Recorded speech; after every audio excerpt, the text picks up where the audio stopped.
কখনো কি এমন হয়েছে আপনি কোনো স্বপ্ন দেখেছেন, কিন্তু সেই স্বপ্ন পূরণ করার আগেই চারপাশের মানুষ আপনাকে বলে দিয়েছে তোমার দ্বারা হবে না, তুমি এটা করতে পারবে না, তোমার কাছে টাকা নেই, তোমার যোগ্যতা নেই, তুমি অনেক দেরি করে ফেলেছ।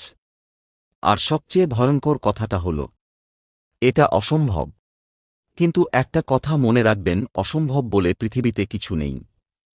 অনেক সময় অসম্ভব শব্দটা বাস্তবতার কারণে তৈরি হয় না, তৈরি হয় আমাদের ভয়, সন্দেহ আর হাল ছেড়ে দেওয়ার মানসিকতা থেকে। আজকের গল্প এমন একজন সাধারণ ছেলের গল্প, যার কাছে ছিল না টাকা, ছিল না বড় পরিচয়, ছিল না কোনো বিশেষ সুযোগ, ছিল শুধু একটা স্বপ্ন। আর সেই স্বপ্নকে সত্যি করার জন্য ছিল অসীম জেদ। তার নাম রায়হান। এটা শুধু রায়হানের গল্প নয়, এটা সেই প্রত্যেক মানুষের গল্প যে জীবনে একবার হলেও শুনেছে তোমার দ্বারা হবে না। একটি ছোট্ট গ্রামের নাম ছিল মাধবপুর। গ্রামের একেবারে শেষ প্রান্তে টিনের ছাউনি দেওয়া একটি ছোট ঘরে থাকত রায়হান তার মা বাবার সঙ্গে। রায়হানের বাবা ছিলেন একজন দিনমজুর। কখনো কাজ থাকত, কখনো থাকত না। কাজ থাকলে সংসারে খাবার আসত, কাজ না থাকলে মা বাবা দুজনেই চিন্তায় বসে থাকতেন। রায়হান ছোটবেলা থেকেই বুঝে গিয়েছিল তাদের পরিবারের জীবনটা খুব সহজ নয়। একদিন স্কুল থেকে ফেরার সময় সে দেখল গ্রামের কয়েকজন ছেলে মাঠের পাশে দাঁড়িয়ে একটি পুরনো ল্যাপটপ নিয়ে কাজ করছে। রায়হান কাছে গিয়ে দাঁড়াল। সে প্রথমবার এত কাছ থেকে ল্যাপটপ দেখছিল। ছেলেদের একজন বলল, আমরা কম্পিউটার শিখছি। রায়হানের চোখ বড় হয়ে গেল। সেদিন বাড়ি ফিরে সে মাকে জিজ্ঞেস করল, মা, আমি কি কম্পিউটার শিখতে পারব? মা কিছুক্ষণ চুপ করে থেকে বললেন, অবশ্যই পারবি বাবা। কিন্তু রায়হান বুঝতে পারল, সেই কিন্তু ওর পেছনে অনেক বড় একটা সমস্যা আছে। তাদের কাছে কম্পিউটার কেনার টাকা নেই, এমনকি ভালোভাবে পড়াশোনার খরচ চালানো কঠিন। তবুও সেদিন রাতে রায়হান একটা সিদ্ধান্ত নিল। সে নিজের পুরনো খাতার শেষ পাতায় লিখল, আমি একদিন কম্পিউটার শিখব। তার নিচে লিখল, আমি হাল ছাড়ব না। সে জানত না কিভাবে স্বপ্ন পূরণ হবে, কিন্তু সে এটুকু জানত, স্বপ্ন পূরণ করার প্রথম শর্ত হল স্বপ্নটাকে সত্যি বলে বিশ্বাস করা। পরদিন রায়হান স্কুলের কম্পিউটার শিক্ষককে বলল, স্যার, আমি কম্পিউটার শিখতে চাই। স্যার হেসে বললেন, তুমি তো ভালো ছাত্র, অবশ্যই শিখতে পারো। রায়হান বলল, কিন্তু স্যার, আমার নিজের কম্পিউটার নেই। স্যার বললেন, নিজের কম্পিউটার না থাকলেও শেখা যায়। স্কুলে যখন কম্পিউটার ল্যাব খোলা থাকবে তখন এসে অনুশীলন করবে। রায়হানের মুখে হাসি ফুটে উঠল। সেদিন থেকে তার নতুন জীবন শুরু হল।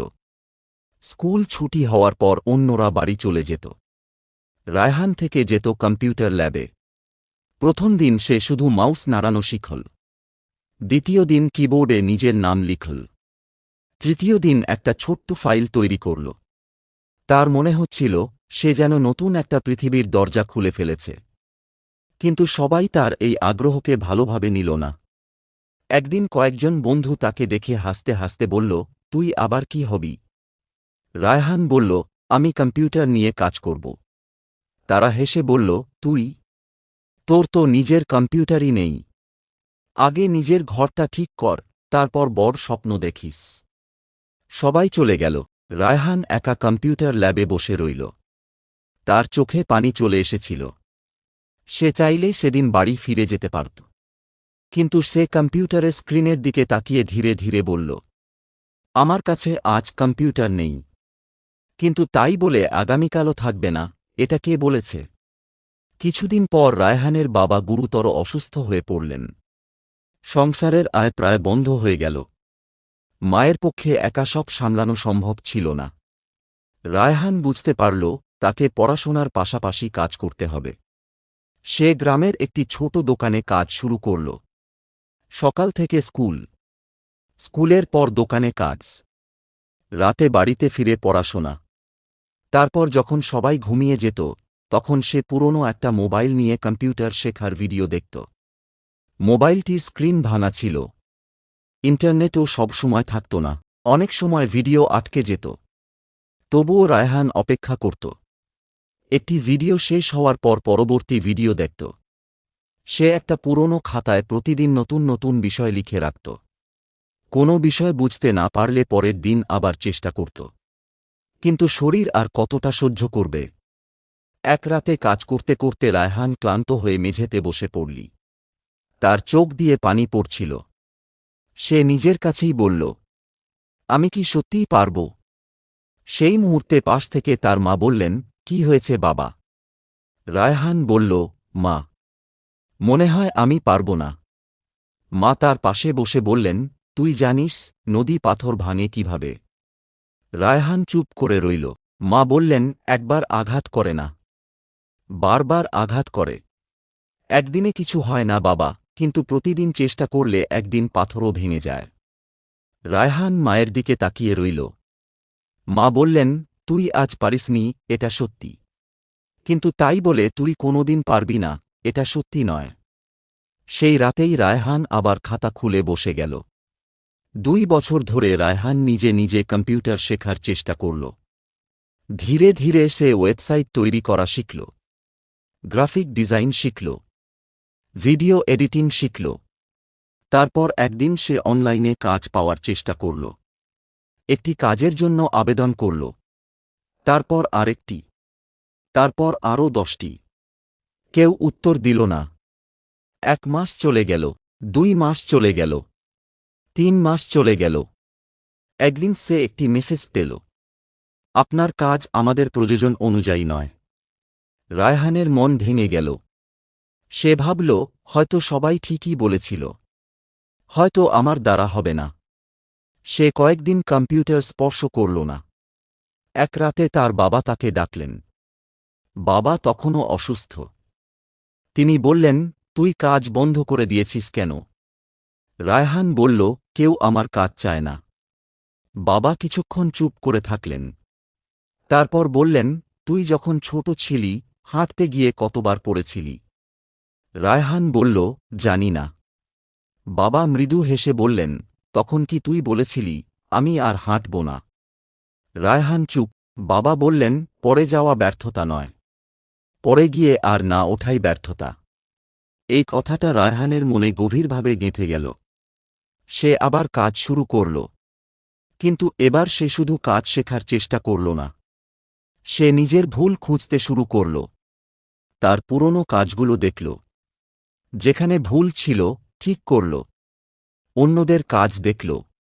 প্রতিদিন নতুন কিছু শেখার চেষ্টা করল। সে বুঝতে পারল, পরিশ্রম করলেই হবে না, সঠিক পথে পরিশ্রম করতে হবে। রায়হান এবার একটি নতুন পরিকল্পনা করল। সে প্রতিদিন মাত্র 3টি কাজ করবে। প্রথম, 1 ঘন্টা নতুন কিছু শেখা। দ্বিতীয়, 2 ঘন্টা অনুশীলন। তৃতীয়, একটি ভালো কাজ তৈরি করা। সে প্রতিদিন নিজের কাজের মান আগের দিনের চেয়ে একটু ভালো করার চেষ্টা করত। একদিন সে গ্রামের একটি ছোট দোকানের জন্য বিনামূল্যে একটি পোস্টার বানিয়ে দিল। দোকানের মালিক পোস্টারটি দেখে অবাক হয়ে বললেন, এটা তুমি বানিয়েছ? রায়হান বলল, জি। দোকানের মালিক বললেন, খুব ভালো হয়েছে। তিনি পোস্টারটি দোকানের সামনে লাগিয়ে দিলেন। কয়েকদিন পর পাশের দোকানের একজন এসে রায়হানকে বলল, আমার দোকানের জন্য একটা পোস্টার বানিয়ে দিতে পারবে? রায়হান অবাক হয়ে গেল। এটাই ছিল তার প্রথম সত্যিকারের কাজ। সে খুব কম টাকা পেল, কিন্তু টাকার চেয়েও বড় কিছু পেল, আত্মবিশ্বাস। এরপর ধীরে ধীরে কাজ বাড়তে লাগল। 1 জন থেকে 2 জন, 2 জন থেকে 5 জন, তারপর 10 জন। রায়হান বুঝতে পারল, সুযোগ সবসময় দরজায় কড়া নাড়ে না। অনেক সময় নিজের কাজ দিয়ে সুযোগের দরজা তৈরি করতে হয়। কয়েক বছর পর রায়হান শহরে একটি বড় প্রতিষ্ঠানে চাকরির জন্য আবেদন করল। এবার সে জানত, এটা তার জীবনের সবচেয়ে বড় পরীক্ষা। ইন্টারভিউয়ের দিন সে খুব সাধারণ পোশাক পরে সেখানে গেল। তার সামনে বসেছিলেন কয়েকজন অভিজ্ঞ কর্মকর্তা। তারা তার কাজ দেখলেন। তারপর একজন বললেন, তোমার শিক্ষাগত যোগ্যতা খুব সাধারণ। রায়হান মাথা নিচু করল। আরেকজন বললেন, তোমার অভিজ্ঞতাও খুব বেশি নয়। তারপর তারা কিছুক্ষণ চুপ করে রইলেন। শেষে একজন জিজ্ঞেস করলেন, তাহলে আমরা তোমাকে কেন নেব? রায়হান কয়েক সেকেন্ড চুপ করে থাকল। তারপর বলল, কারণ আমি এমন একজন মানুষ যে সুযোগ না থাকলেও শেখা বন্ধ করেনি। কম্পিউটার না থাকলেও কম্পিউটার শিখেছি। টাকা না থাকলেও কাজ শিখেছি। অনেকবার ব্যর্থ হলেও চেষ্টা বন্ধ করিনি। আপনারা যদি আমাকে সুযোগ দেন, আমি প্রতিশ্রুতি দিতে পারি না যে আমি সবকিছু জানি, কিন্তু আমি প্রতিশ্রুতি দিতে পারি আমি প্রতিদিন আগের দিনের চেয়ে ভালো হওয়ার চেষ্টা করব। ঘরে নীরবতা নেমে এল। কয়েকদিন পর রায়হান একটি ফোন পেল। সে চাকরিটি পেয়েছে। যে ছেলেটাকে একদিন সবাই বলেছিল, তোর দ্বারা হবে না, সেই ছেলেটি এখন নিজের জীবনের প্রথম বড় স্বপ্ন পূরণ করেছে। কিন্তু গল্প এখানেই শেষ নয়। চাকরি পাওয়ার পর রায়হান তার প্রথম বেতন হাতে পেল। সে বাড়িতে ফিরে মায়ের হাতে টাকা তুলে দিল। মা টাকা হাতে নিয়ে কাঁদতে শুরু করলেন। রায়হান বলল, মা, তুমি কাঁদছ কেন? মা বললেন, আজ আমার টাকার জন্য কান্না আসছে না। আজ মনে হচ্ছে আমার ছেলে সত্যিই বড় হয়ে গেছে।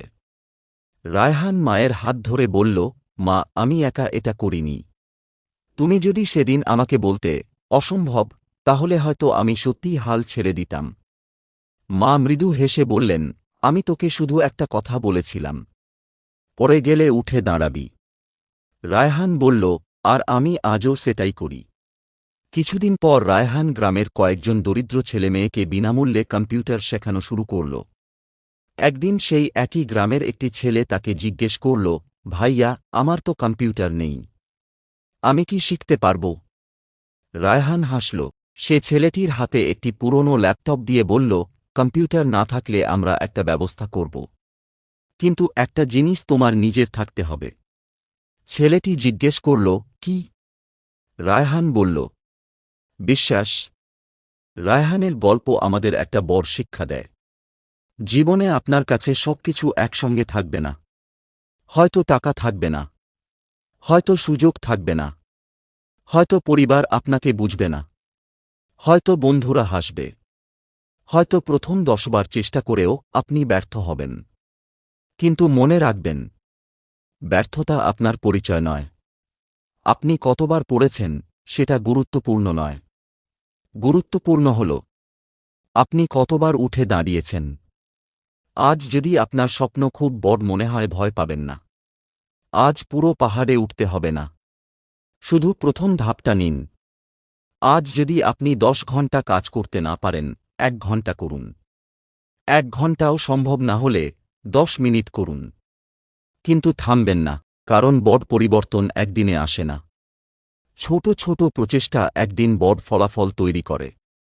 আর একটা কথা যে মানুষগুলো আজ আপনাকে বলছে, তোমার দ্বারা হবে না, হয়তো একদিন তারাই বলবে, তুমি এটা কিভাবে করলে?